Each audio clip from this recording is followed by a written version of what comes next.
welcome back to the channel. Today, we are talking about a very special device. It is the Mac Mini M4.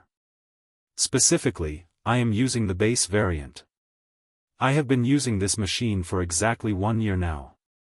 In this industry, 1 year is a long time. Technology changes fast. But this little box has been the heart of my studio.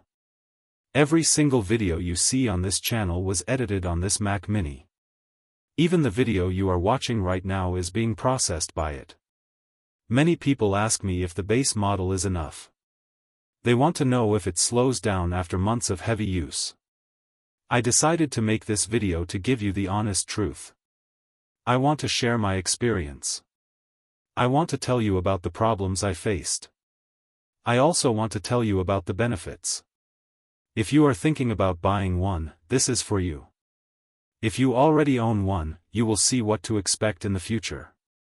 Stay until the end because I have a very important tip for you.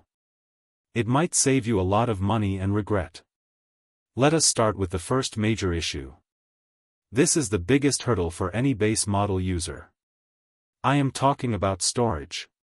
When I first bought the Mac Mini M4, I thought 256 gigabytes would be plenty. I thought I could manage my files well. In the beginning, everything was perfect. The system felt fresh and light. Apps opened instantly. But as time passed, reality set in. Modern software is heavy. System files take up a lot of space. Soon, I started seeing the dreaded storage full message.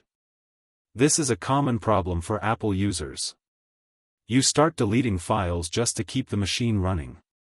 It becomes a daily struggle. You might think the solution is to buy the 512 gigabytes or 1 terabyte model from Apple. But there is a catch. Apple charges a lot of money for storage upgrades. It is almost like a tax. If you want more space, you have to pay hundreds of extra dollars. In my opinion, the Mac Mini is only value for money at its base price. Once you start adding storage, it becomes very expensive. It loses its charm. So, I looked for a better way. I decided to upgrade my storage using an external SSD. I bought a 1 terabyte SSD for a fraction of the cost. Apple would have charged me 4 times more for that same capacity. Now, I keep all my video projects on this external drive. My internal Mac storage stays empty and clean. This keeps the operating system running fast. However, you must be careful. Do not buy a slow hard drive, HDD. HDDs are cheap but they cannot handle 4K video editing. You need a fast NVMe SSD. It makes a world of difference. Next, let us talk about the ports.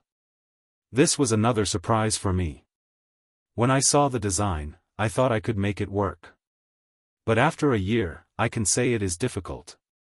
The Mac Mini M4 lacks USB Type-A ports. This is the standard rectangular port we all know. Most keyboards and mice still use this. Even many high-end microphones use Type-A. Without these ports, you feel stuck. You cannot just plug in your favorite accessories. Apple wants everything to be USB-C now. I understand that USB-C is the future. It is fast and versatile. But we still live in a world of older cables. It creates a lot of friction in a daily workflow. Another missing feature is the SD card slot. As a video creator, this is a big deal. My camera shoots footage onto SD cards. Every time I finish a shoot, I need to transfer files. The Mac Studio has a slot on the front, but the Mac Mini does not. This was very frustrating at first.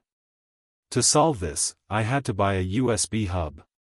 This hub is now a permanent part of my desk. It gives me back the USB Type-A ports I missed. It also provides an HDMI port and an SD card reader. If you are buying a Mac Mini, you should include the cost of a hub in your budget. You will eventually need it. There is no way around it if you do professional work. Now, we move to the most important part, performance. Many computers start fast but get slow over time. They get cluttered with files and cache. I have been pushing this Mac Mini M4 every single day for 365 days. I edit 4K videos with multiple layers. I use heavy color grading and effects. I am happy to report that the performance is still incredible. It feels exactly like it did on day one. I have not noticed any lag in the interface. Apps still bounce once and open.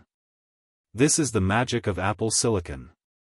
The integration between hardware and software is perfect. It handles high bitrate footage without breaking a sweat. However, things are slightly different now because my projects are bigger. When I first started, my videos were simple. Now, they are complex. Because of this complexity, rendering takes a bit more time. The machine has to work harder to export the final file. But it never crashes. It never freezes. It just gets the job done. Many people ask about heat. Does the Mac Mini get hot? When I do basic tasks, it stays ice cold. If I edit for 10 hours straight, it gets a little warm. But it never gets hot to the touch. The cooling system is very efficient. The fan is so quiet that you will never hear it. I often forget that there is even a fan inside. This silent operation is great for recording voiceovers in the same room. If you are a professional editor, you need to know the limits. The base M4 is perfect for standard 4K editing.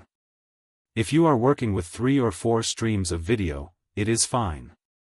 But if you are doing heavy 3D rendering or complex VFX, you might feel some resistance. For that kind of work, the M4 Pro or M4 Max is a better choice. The base model is the king of standard creative work.